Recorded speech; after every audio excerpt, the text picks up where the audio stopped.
Halo sahabat Ignis, dimanapun kalian berada, semoga kalian dalam keadaan sehat dan tetap semangat dalam menjalani hari-hari ini. Oke, mungkin dari beberapa sahabat kita baru bergabung atau baru melihat video saya. Jadi video saya ini adalah membahas tentang otomotif, ya, khususnya di mobil. Nah, jadi pada video kali ini saya akan membahas tentang pengalaman yang pernah saya alami pada saat long trip atau perjalanan panjang. Jadi pada waktu mudik kemarin ya, waktu masa-masa lebaran, kami itu melakukan perjalanan long trip dari Lampung sampai ke Sumatera Utara ya, ke Medan. Nah, jadi permasalahan yang pernah saya hadapi itu adalah kerusakan di bagian sistem pendingin.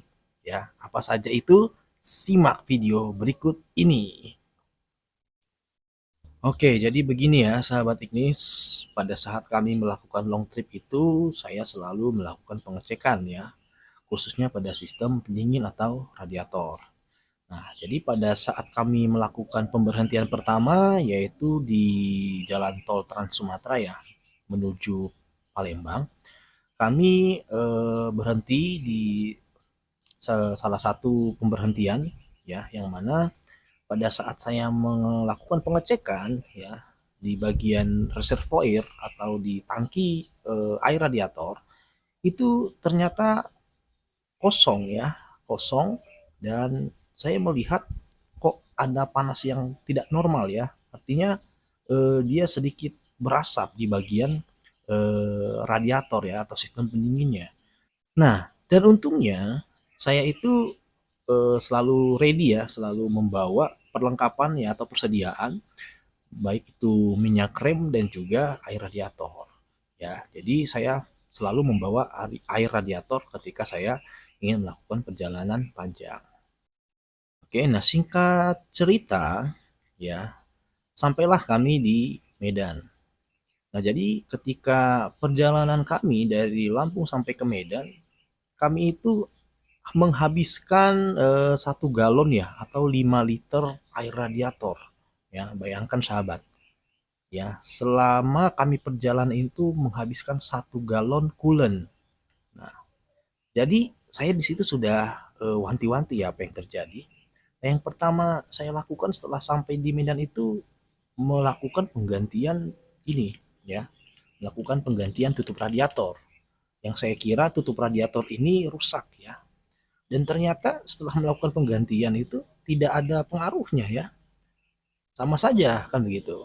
Nah, lalu saya membawa langsung eh, jenis ini ke bengkel supaya dilakukan pengecekan lebih lanjut. Sesampainya kami di bengkel ya, mekaniknya langsung turun tangan dan melakukan pemeriksaan. Nah, ternyata pipa pipa air radiator itu ya, pipa sistem pendingin di bagian bawah itu dingin ya, di bagian bawah itu dingin dan di bagian atasnya itu panas ya. Artinya tidak terjadi sirkulasi ya, tidak terjadi sirkulasi. Nah, setelah dilakukan pengecekan, ya awalnya tidak terjadi atau tidak terlihat ya kebocoran. Memang tidak dilakukan menggunakan alat ya, jadi hanya dilihat di center ya. Tidak ada kebocoran dan semua pipa-pipa atau sambungan bagus ya. Jadi mekaniknya mengambil kesimpulan, oke, coba kita buka termostatnya karena mereka pernah kejadian bahwasanya termostatnya rusak. Dan setelah dilakukan pembongkaran dan ternyata benar ya, ternyata bagian termostatnya itu sudah rusak. Nah, lalu si mekaniknya itu mengambil kesimpulan untuk membongkar bagian termostat ya, karena memang pernah kejadian salah satu mobil itu mereka mengalami kerusakan pada termostat. Dan setelah dicek, dibongkar ya, walaupun mengalami kerusakan ya di bagian rumah termostat itu ya, tapi tidak masalah ya karena mereka memperbaiki atau bertanggung jawab.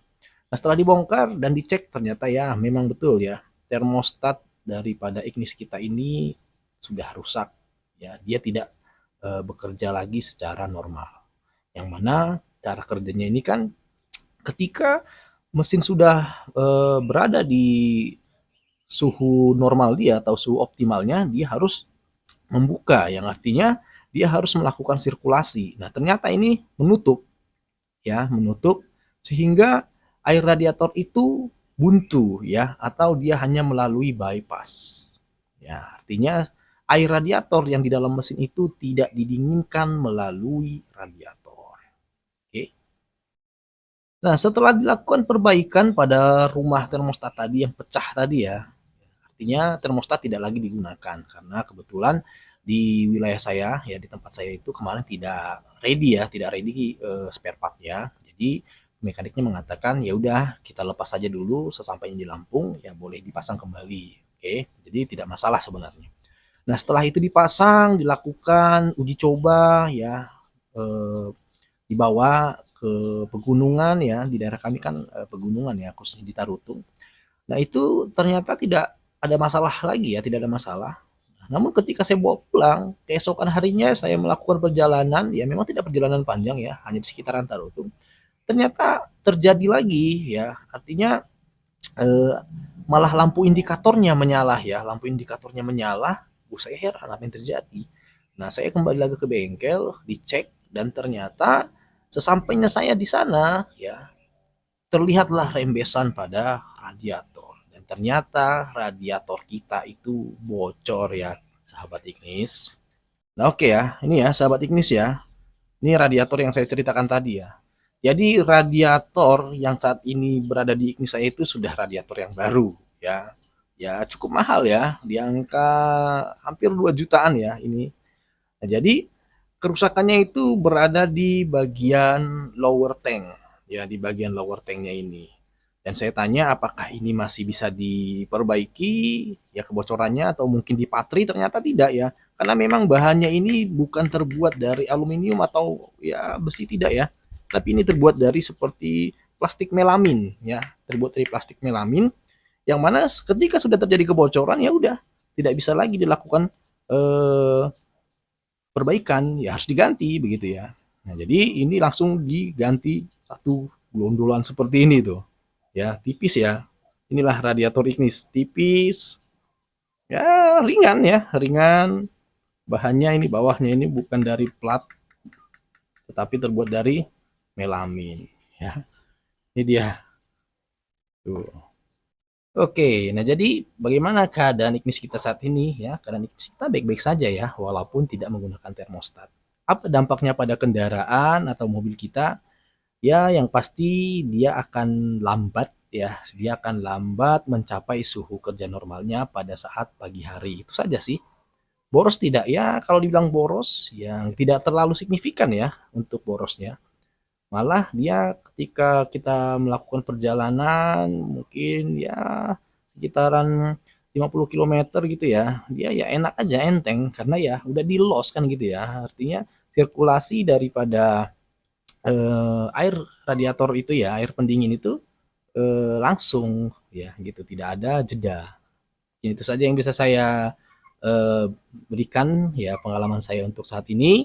Semoga sahabat semua kendaraannya dalam keadaan normal. Yang pasti harus selalu dicek dong. Oke, terima kasih.